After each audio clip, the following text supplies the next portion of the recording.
क्या है आध्यात्म? दर्शन, चिंतन धारा, विद्या या संस्कृति की परंपरागत विरासत। आध्यात्म दर्शन यानी जीवन का शाश्वत सत्य। मानव जीवन से जुड़े शाश्वत सत्यों को जानिए और समझिए उपासक डॉक्टर सोहनराज तातेड़ से हमारे खास कार्यक्रम आत्मविज्ञान में। आत्मविज्ञान यानी सही दृष्टि, सही सोच।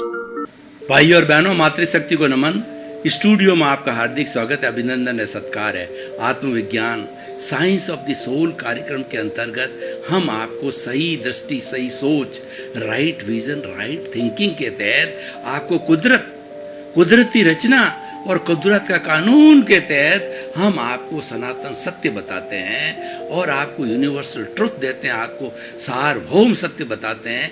उससे आपको फायदा क्या है? उससे आपको फायदा ये कि आपको सनातन सुख की प्राप्ति होती है। ऐसा सुख कि उसके पीछे कोई दुख नहीं आता है, जिसको ब्लिस बोला जाता है।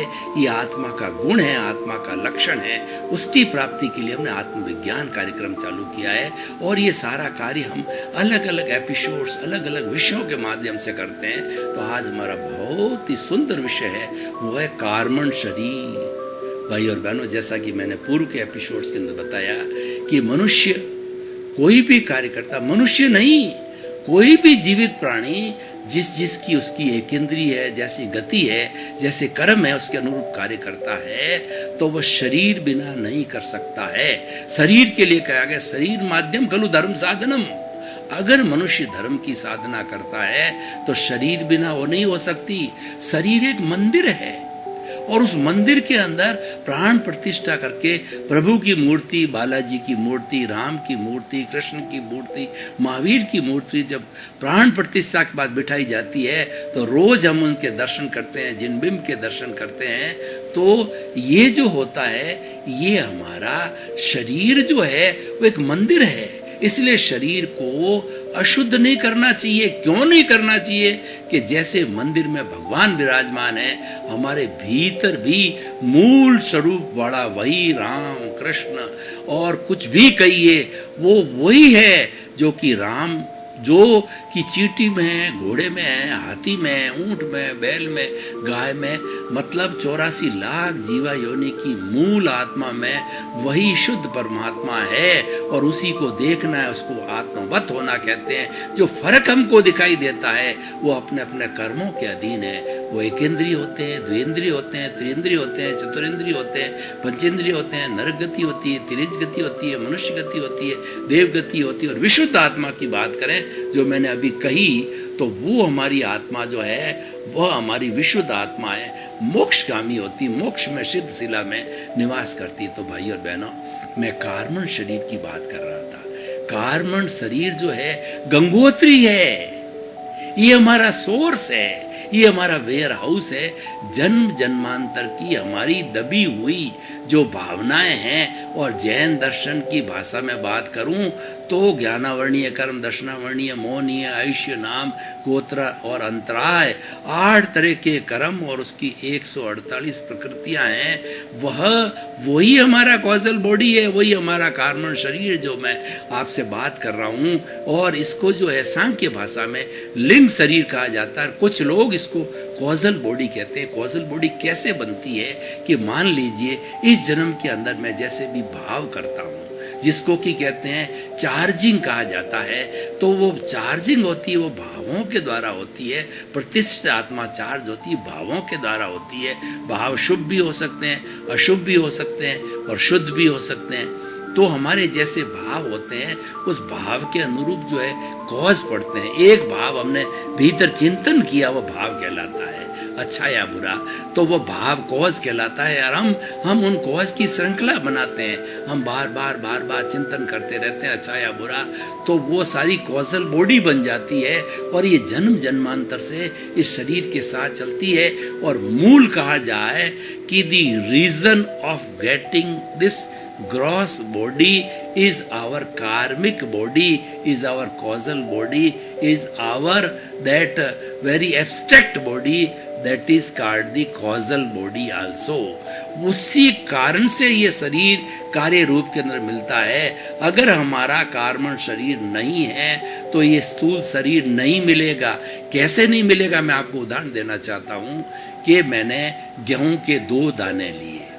एक दाने को तो मैंने जो है जमीन के ऊपर जो है उसको जमीन में डाल दिया, फिर उसको पानी दिया, खाद दिया। हम गमले में भी डालते हैं तो क्या होता है, फलक फूटता है और वह पौधा धीरे धीरे गेहूं का बड़ा होने लगता है।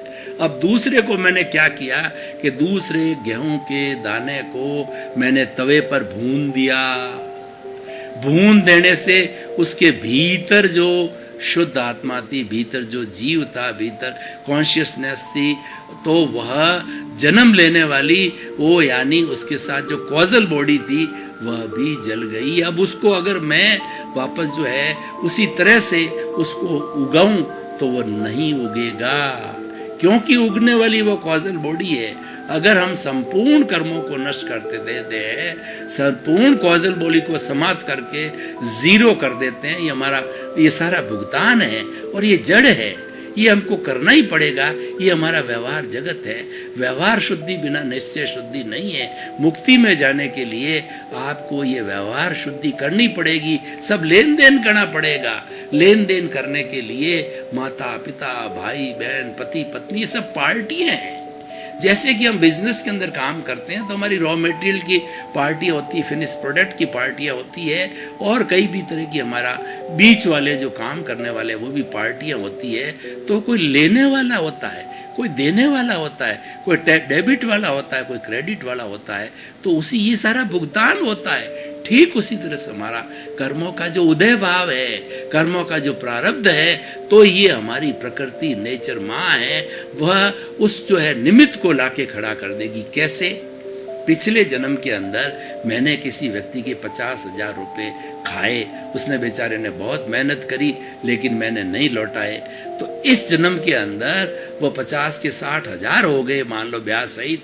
तो प्रकृति उस निमित्त को, प्रकृति की ड्यूटी है वह संजोग जुटाती है, तो वह उस व्यक्ति को, वो पिछले जन्म के अंदर जिसको पैसे मेरे मांगता था, उसको किसी रूप में, व्यापारी के रूप में, औरत के रूप के अंदर, किसी भी गाय भैंस किसी भी रूप में थी, वो लाके खड़ा कर देती और मुझे उसका भुगतान करना पड़ेगा। उदय भाव आ गया था तो वो मांगने वाला मेरे से 60,000 ले लेगा। तो फिर मैं कहता हूँ भाई मैंने तो तुम्हारे से लिए ही नहीं है, तुम मेरे पैसे लौटाओ। वो 60,000 रुपया बिजनेस में, व्यापार में जो ट्रांजैक्शन चलता है उसमें दबा लेता है। खूब कहते हैं भाई मैंने तुम्हारे कोई पैसा, मैंने तुम्हारे साथ कोई धोखा किया ही नहीं, तुम मेरा पैसा क्यों खा रहे हो? उसको पता नहीं पिछले जन्म के अंदर तुम उसका हड़प करके आए थे, इसीलिए वो आपका हड़प कर रहा है। दोनों को ही पता नहीं है, लेकिन ये अकरेंस हो जाती है, ये हो रहा है। ये हम करना नहीं चाहते हैं, न तो आप तो लेना चाहते हो, वो देना नहीं चाहता है, तो ये हो रहा है। हर क्षण हमारे साथ में उदय भाव के अनुसार बिना चाहे हुए भी हो रहा है। आप देखते हो 24 घंटे के अंदर बहुत सी ऐसी चीजें हम नहीं चाहते हैं लेकिन हो रही है। हो इसीलिए रही है कि हम लेके आए हैं। जो ध्वनि हमने पिछले जन्म में की थी उसकी प्रतिध्वनि हमें इसमें मिल रही। जो एक्शन हमने किया था पिछले जन्म में उसका रिएक्शन मिला था। जो पिछले जन्म में कॉज डाले थे उसका इफेक्ट आज हमें मिल रहा है। बिना without the cause there is no effect at all, without the reason there is no occurrence of anything at all. तो इसीलिए ये सारा प्राकृतिक नियम है, ये कुदरत का कानून है, कुदरत की रचना है, ये सनातन सत्य है, ये होता रहता है। तो ये सारा कार्बन शरीर से जुड़ा हुआ होता है।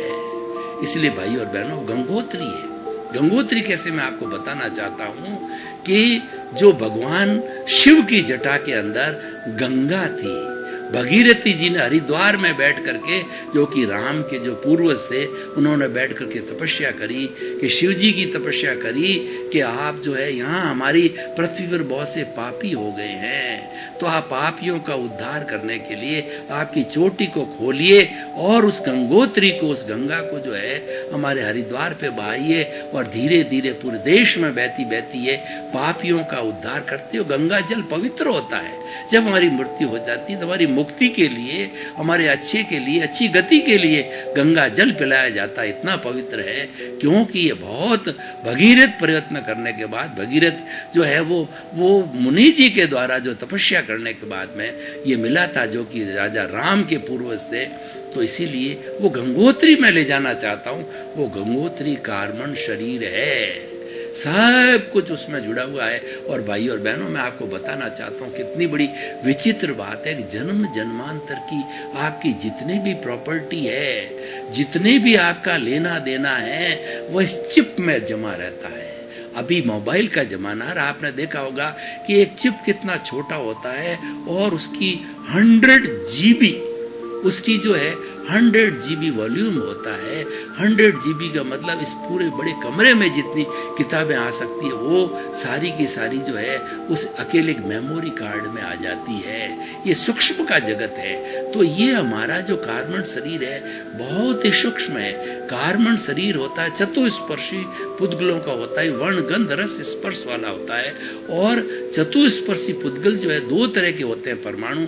अष्टस्पर्शी आंखों से दिखाई देते हैं, फोटो लिया जाता है। चतुस्पर्शी है जिसका कोई फोटो अभी तक वैज्ञानिकों ने नहीं लिया, आंखों से दिखाई नहीं देते हैं, परंतु वो वर्ण गंध रस वाले जो है वो हमारा जड़ है।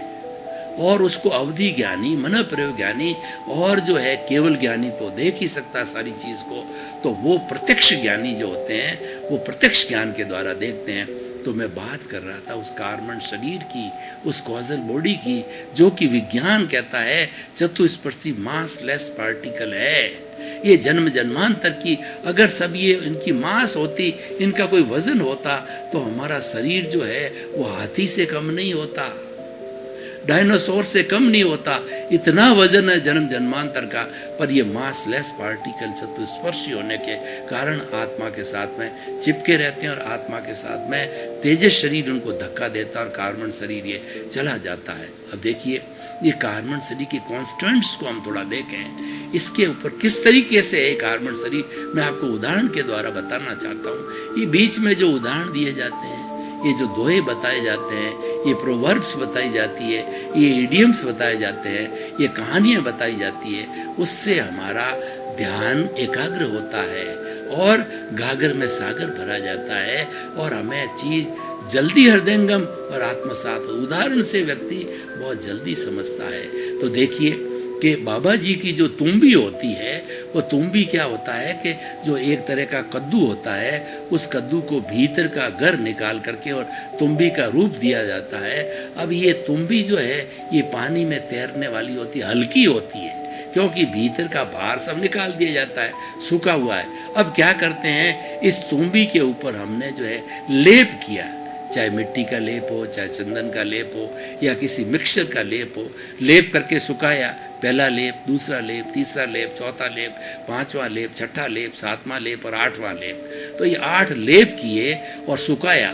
अब ये 8 लेप वाली तुम्बी को जब पानी में डाला तो तुम्बी डूब गई। क्यों डूबी?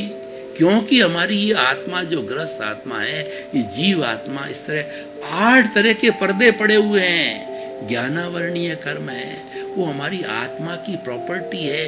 अनंत ज्ञान, केवल ज्ञान इसको रोकता है। कैसे रोकता है?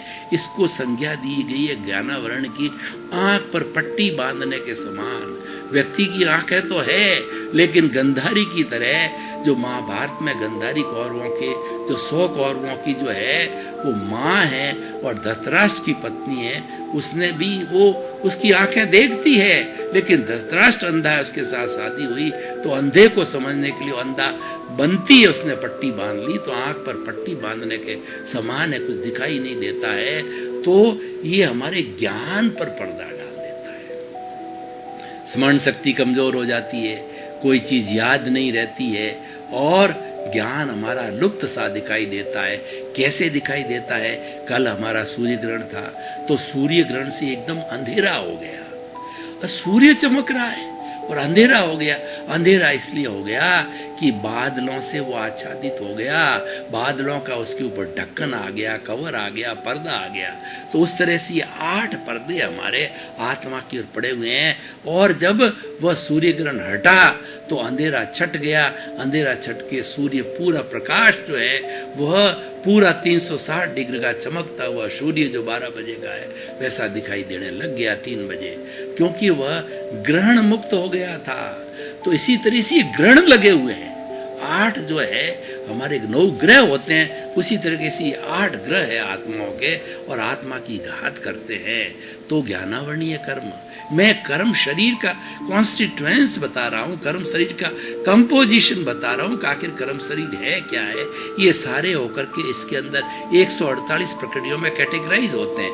कैसे कैटेगराइज होते हैं मैं आपको बताना चाहता हूँ कि एक पंसारी दुकानदार है, वो सैकड़ों तरह की चीजें बेचता है, तो उसने पूरा एक खोखा बना रखा है, हर एक पे नाम लिखा हुआ है, अलग अलग जो है वो हल्दी, धनिया, मिर्च, मसाला, ये नाम लिख रहा है। उसके अंदर उस खाने में डाली जाती है। तो उसके 8 बड़े कर्म हैं। एक कर्म के जो है वो अलग अलग क्लासिफिकेशन, 148 खाने जो है वो पहला दूसरा 8 आइटम के 148 जो है खाने बन गए। जितना जितना उसका वर्गीकरण है उसमें मैं नहीं जाना चाहता हूँ, और मैं संक्षिप्त में बता देना चाहता हूँ। ज्ञानावर्णीय कर्म के ऊपर जो है उसके जो उत्तर प्रकृतियां 5 है, और उसकी 5 का मैं विवरण करूंगा तो सारा एपिसोड इसमें ही खत्म हो जाएगा। और दूसरा दर्शनावर्णीय कर्म है, वह जो है उस पर 9 तरह की उत्तर प्रकृतियां हैं। ज्ञानावर्णीय, दर्शनीय और वेदनीय की जो है हमारी 2 प्रकृतियां हैं। मोहनीय की 28 प्रकृतियां हैं। तो वेदनीय आयुष्य की 4 प्रकृतियां हैं, और नाम कर्म के 103 खाने हैं।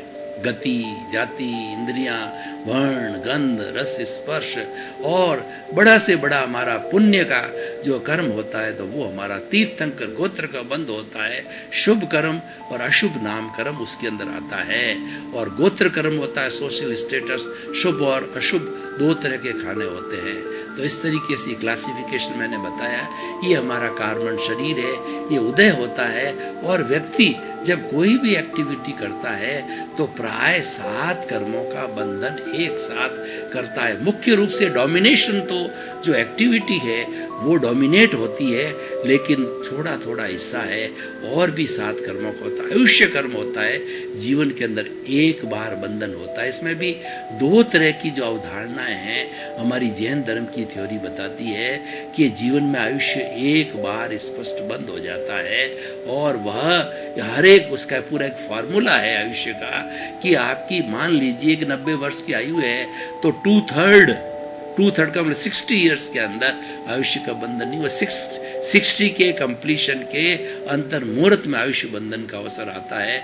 इस तरीके से फिर टुकड़े करिए तो लगभग ये 8 बार के टुकड़े होते हैं। उसमें कभी भी आयुष्य का बंद हो जाता है, और एक बार बंद हो गया फिर बदलाव नहीं होता। और दूसरी अक्रम विज्ञान है, वो एक नई बात बताता है कि सिद्धांत तो वही है, 2/3 का है, लेकिन 2/3 के अंदर फोटो पड़ता है आयुष्य कर्म का। तो वह जो है दूसरे टर्म के अंदर अगर आपने सुधार किया या आपने बिगाड़ किया तो फोटो फिर दूसरे टाइम का आ जाता है। सुधार बिगाड़ उसमें जो है करेक्शन होता रहता है। तीसरे टाइम का फोटो पड़ता है, चौथे टाइम का पड़ता है, हर जो है 2/3 के टुकड़े होते होते। तो इस तरीके से उसका पूरा एनालिसिस है, और पूरा उसमें करेक्शन, अच्छा या बुरा करेक्ट होकर के अंत मति सो गति, लास्ट समय के अंदर वो होता तो पूरा जो है 2/3 डिवीजन का निष्कर्ष है, लेकिन वो बात तो दोनों की एक सी बात है। तो वो फोटो का करेक्शन वाली बात ये कहते हैं। तो अंत समय के अंदर करेक्टेड होकर के जो लास्ट फाइनल होता है, अंत मति सो गति। तो जैसी उसकी बुद्धि हो जाती है, सारे करेक्शन हर बार के लगभग 8 बार होते हैं करेक्शन ये होकर के, और फिर जो है वो अंत मति सो गति हो जाती। तो भाई और बहनों, इस तरीके से हर एक कर्म का अपना अपना जो है वह बंधन का कारण है, और उसके छूटने का कारण है, और जो उससे मुक्ति होने का कारण है। तो ये तो बहुत लंबा विषय है कर्म का, एक अपने आप में बहुत जो कई घंटे लगा करके इसको स्पष्ट करने वाला, क्योंकि कर्म थ्योरी जो है वह सेंट्रल पॉइंट है। जैन धर्म का सेंट्रल पॉइंट कर्म थ्योरी है, और जैसा करोगे वैसा भरोगे, as you will sow will you reap, जैसी करनी वैसी भरनी पे आधारित है। ये जनरल बात जो है, हर धर्म दर्शन जो आत्मा में विश्वास करता है वो कर्म में विश्वास करता है। नाम कुछ भी हो सकता है, कोई कर्मरज कहता है, कोई अद्वैत कहता है, वो कोई अदृष्ट कहता है, कोई पुण्य पाप कहता है, कोई देव कहता है, अपने अपने नाम है। लेकिन कुछ भी हो, वो हर एक ये मानता है कि ये अज्ञान है, जो कि आत्मा के साथ चिपका हुआ है, ये राग द्वेष है। अज्ञान और ज्ञान की बात में हर धर्म 365 तरह के छोटे मोटे धर्म दर्शन आज विश्व के अंदर है, वह आत्मा में विश्वास करने वाले अज्ञान रूपी इस कवर को हटाने के बाद के अंदर प्योर मिलता है, वो ज्ञान है। और आत्मा ही ज्ञान है, ज्ञान ही आत्मा है। ये संक्षेप में सभी एक कॉमन पॉइंट पे आते हैं, स्वीकार करते हैं। ये सब जुड़ी हुई है कॉजल बॉडी से, ये सब जुड़ा हुआ कर्म शरीर से, जो आज हमारा विषय है। तो हमारा मूल उद्देश्य क्या है? इस कार्बन शरीर जो अनादि अनंत काल से आत्मा के साथ में फेविकॉल की तरह जुड़ा हुआ है, इसको अलग करना, रासायनिक क्रिया करना। रासायनिक क्रिया कैसे होती मैं आपको बताता हूँ कि कभी आप कोलार गोल्ड फैक्ट्री में, उदाहरण है, कोलार गोल्ड फैक्ट्री जो कर्नाटक में गए हों और आपने वहाँ सोने की खान है, वहाँ पे गोल्ड ओर है, गोल्ड ओर निकाला जाता है, तो छोटे छोटे कण के साथ मिट्टी भी होती है और वह प्योर सोना नहीं होता है, वह अशुद्ध सोना होता है। फिर रासायनिक क्रिया की जाती, मिट्टी को अलग किया जाता है, फिर उसको गलाया जाता है, प्योर सोने को गला करके उसके अंदर जो भी अशुद्धि होती है, चाहे तांबे की हो चाहे टिन की हो, वो निकाल करके और 24 कैरेट का बिस्किट जो बनाया जाता है वो प्योर सोना होता है। तो ये प्योर सोना मतलब हमारी प्योर सोल। कौन सी सोल? जो ज्ञाता दृष्टा है, जो अनंत ज्ञान वाला है, अनंत दर्शन वाला है, अनंत शक्ति वाला, अनंत सुख का धाम है और वह मोक्ष में निवास करता है। वह प्योर फॉर्म कब आती है? कि इस कार्बन शरीर का अंत करते हैं, इस कॉजल बॉडी को समाप्त करते हैं, इसको जीरो करते हैं। अगर 1% भी बाकी है तो आपको फिर जन्म होना पड़ेगा, क्योंकि वो हिसाब है। देखिए, कोई व्यक्ति किसी डेबिट क्रेडिट की, ये कर्म का सिद्धांत डेबिट क्रेडिट पे होता है कि कर्म उदय में आता है, उदय में आकर के छूट जाता है, फिर नया कर्म बनता है। ये कर्म कर्म को बांधता है। ये कॉजल बॉडी है, ये राग द्वेष है, नए राग द्वेष को पैदा करती है, लेकिन उसको एनर्जी देने के लिए वो प्रेजेंस है, वो सोल की होती है, शुद्ध आत्मा की होती है। उसके बिना ये डेड है, उसके बिना ये जीव है। उस जीव को चेतन बनाने के लिए, उसको मिश्र चेतन बनाने के लिए आत्मा की हाजिरी आवश्यकता होती है। ये कैटलिस्ट है। कई बार क्या होता है कि कोई भी केमिकल रिएक्शन कराने के लिए किसी कैटलिस्ट को, किसी कैटल्स को जो है वो साथ में देना पड़ता है, तभी जो जाकर के वो रिएक्शन होता है, वरना वो रिएक्शन नहीं होता है। तो ये सारा रिएक्शन कराने के लिए प्रेजेंस ऑफ द सोल जरूरी है, क्योंकि चेतन अवस्था में ये रासायनिक क्रिया होती है, अचेतन अवस्था में डेड बॉडी है, वो तो न हिलता है न डुलता है, कुछ नहीं है। वो तो ये डेड बॉडी जलाने लायक हो जाती है, उसका राम नाम सत हो जाता है। ये सब चीज़ें हमारे कर्म शरीर से जुड़ी हुई है। इसलिए भाई और बहनों, हम एपिसोड्स के निष्कर्ष की भाषा में आपको क्या कहना चाहिए, कहना चाहते हैं, शुभ कर्म कीजिए। 3 चीज़ें, एक तो अशुभ, दूसरा शुभ और तीसरा शुद्ध। भाई और बहनों, आपका बहुत बहुत धन्यवाद। आप हमारा आत्मविज्ञान कार्यक्रम बराबर देख रहे हो। आप आत्मविज्ञान कार्यक्रम की आत्मा हो, आप इसको देखते रहिए। आपके जीवन निर्माण की सब बातें बताई जाती है, जीवन निर्माण के टिप्स दिए जाते हैं, जीवन निर्माण के सूत्र दिए जाते हैं, ताकि आप अच्छे इंसान बन सको। सुधरे व्यक्ति समाज व्यक्ति से राष्ट्र स्वयं सुधरेगा। ये हमारा आत्मविज्ञान का उद्देश्य है। इसी क्रम में आपका जीवन आनंदमय हो, मंगलमय हो और खूब आप धर्म आराधना करते हुए आप सिद्ध बुद्ध मुक्त बने। आपके प्रति मंगल। क्या है आध्यात्म? दर्शन, चिंतन धारा, विद्या या संस्कृति की परंपरागत विरासत। आध्यात्म दर्शन यानी जीवन का शाश्वत सत्य। मानव जीवन से जुड़े शाश्वत सत्यों को जानिए और समझिए उपासक डॉक्टर सोहन राज तातेड़ से हमारे खास कार्यक्रम आत्मविज्ञान में। आत्मविज्ञान यानी सही दृष्टि, सही सोच।